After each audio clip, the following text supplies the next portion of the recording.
ఇది వినండి అని ఎందుకు చెప్తారంటే, ఆ కొండ వంక చూడండి అని ఎందుకు చెప్తారంటే, ఆ కొండ యొక్క చరిత్ర తెలుసుకోమని ఎందుకు ప్రస్తావన చేస్తారంటే, ఆ కొండ చరిత్ర తెలుసుకోవడం ద్వారా మన ప్రవర్తనలో రావలసినటువంటి మార్పుని ఉటంకిస్తారు.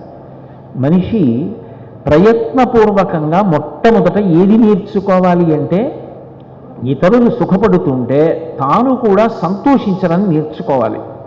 తాను ఎవరినీ ప్రత్యేకంగా సుఖపెట్టక్కర్లేదు, కానీ వేరొకడికి సుఖం కలిగిందనుకోండి, వేరొకడు సంతోషంగా ఉన్నాడు, ఆయనకి ఏదో శుభం కలిగింది, ఆయనకి కలిసి వచ్చింది, దానికి యువతల వాడు బాధపడిపోకూడదు. వాడికి అలా ఎలా కలిసి వచ్చిందండి, వాడు ఏం చేశాడండి, ఎందుకంత గొప్పవాడయ్యాడండి, అసూయాద్వేషాలతో వృద్ధిలోకి వస్తున్న వాళ్ళని చూసి బాధపడిపోయి గుండెలు బాధేసుకోకూడదు.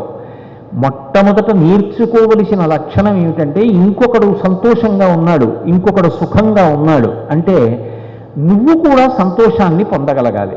అవతల వారి సంతోషాన్ని చూసి కనీసం సంతోషించడం ప్రారంభం చెయ్యాలి. అది మొదటి మెట్టు.